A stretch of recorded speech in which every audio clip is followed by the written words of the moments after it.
So in this short video, I'm going to show you guys how to set up a custom time frame, or like in miles per hour, when you're trying to track or calculate or compare acceleration runs using Dragy. Now, I got my little Dragy right here. I put them in a little suction that I bought on Amazon for pretty cheap. I'll have the link below. It is magnetic. You can put it outside your car. I just feel more comfortable. I just have this on, like, you know, the side window facing up. You always want the Dragy facing upwards. So that's what I do personally. I put a little piece of black electrical tape so the freaking light doesn't flash because I can't find out how to turn that off. Anyway, back to what we're doing. So in my videos, if you've seen them, I'll kind of maybe put some examples here. I'll have a link below to all my performance comparison videos. I like to do third gear 30 to 75, fourth gear 40 to 100, and basically bottom to top of third or fourth gear in my car, Fiat 124 Spider Abarth, and I like to use it for acceleration and comparison. Do the run, no shifting, no nothing, all in third gear, so you're minimizing variables and everything, and then do it again after a certain modification or whatever you're comparing. You don't got to do it this way, but regardless, if you're looking on how to just set up custom data points as far as miles per hour, because the Dragy comes with 0 to 60, maybe 60 to 130, I think that's more popular. Anyway, like I said, I'm going to show you how to do it. It's very simple. This video is vertical because I'm going to be screen recording my phone. You can literally follow along and see how to do it, okay? And on mobile, it's going to look a lot easier for you. You're going to visually be able to see it. On desktop, should look the same. So, smoke tires, not drugs. DrivenDistrict.com if you want to pick up some merch. Always appreciate that. Really supports the channel. If you want to, subscribe. It's free. You don't got to buy anything. Let's dive in and I'll show you guys how to do it. All right, so here we are on my iPhone. You're going to see Dragy right there. I'm going to click it. We're going to open it up. There's a little ad that always comes up after 3 seconds. You can skip it. So now the first thing, and this is the reason why a lot of folks don't or can't figure out how to do it. It took me forever too, because Dragy does not do a good job of telling you. There actually is nowhere that I found that told me how to do this. I figured it out, but it took a while. So hopefully this will help you guys. The first thing you got to do is connect your Dragy. Now, right there, that's just ridiculous because most people are not going to do this. They're going to have their Dragy, you know, they're going to have their phone in their hand and they're going to just be like, oh, let me set this up. I want to do it for the future. Or I want to just set up some miles per hour. That's the first thing. So press connect. That is probably what's going to get most folks not knowing how to do this. You need to connect first. Once you connect, it's going to go through sending to satellite, whatever, connecting. All right, so right here. Now, from here, underneath the reset button, you see almost like where your time slips would be. There's a little blue thing, and then to the right, there's a plus button. That's what you need to click. You don't have to go to the back end or anything where, you know, I was always trying to find settings or preferences or this or that. Literally right here.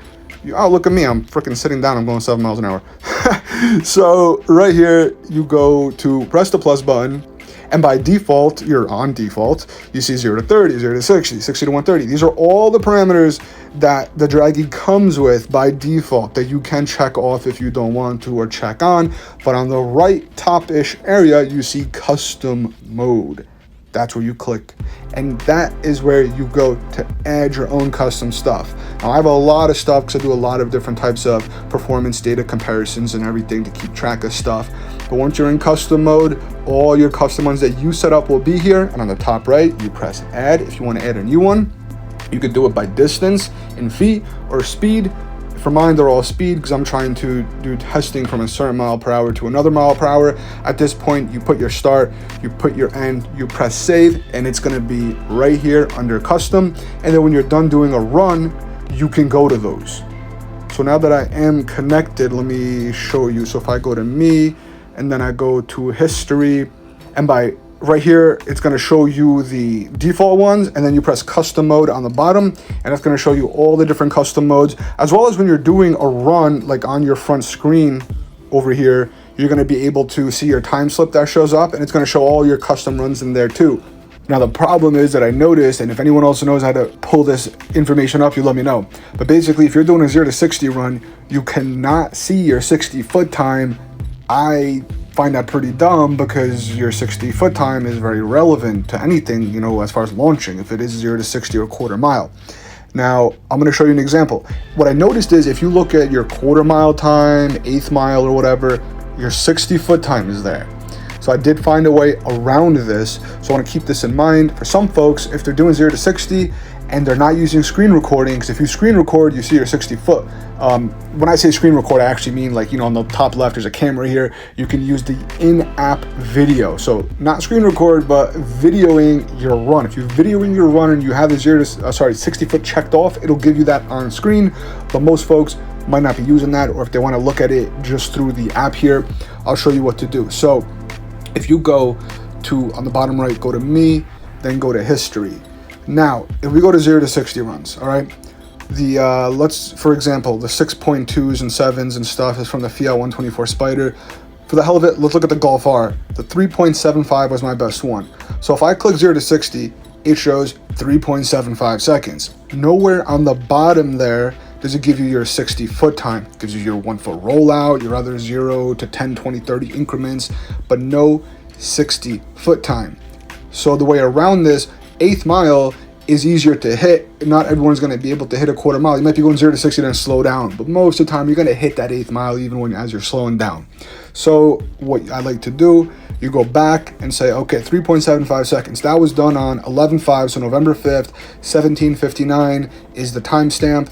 It's the last one for that day. So now you go back to your 8th mile, look for the same one. Okay, there it is, November 11th, 17:59. Not that 8th mile is legit, because I wasn't doing an 8th mile. I actually slowed down well before, as you can see, but at least it gives you your 60 foot time. So now I know on that 0 to 60 run where I hit 3.75, I know my 60 foot was 1.82 seconds. So this is kind of a little workaround hack type of thing to get your 60 foot time if you're just trying to do 0 to 60 runs. It would have been nice if they gave you that the 60 foot run right on the 0 to 60 screen, but it doesn't. So for example, hold on, got an alarm going off. So for example, if we go to 0 to 60, let's look at a 6.24. That was my best run when I was phase 1 tuned, and it's 6.24. So I look and I'm like, okay, this was done on April 3rd, 15:15. So now we go back to 8th mile, 3rd, 15:15. My 60 foot time was 2.27.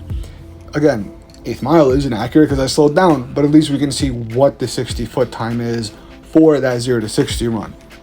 Even if you're not trying to do quarter mile or 8th mile or anything, it still brings it in. So if there's another way to find out your 60 foot just on 0 to 60 or another thing, you let me know. This is kind of a workaround that I found that I can use just to find that. So yeah, that's about it. If you enjoyed the video, give it a like, comment below, let me know what you think, subscribe for more. I'll catch you guys in the next video.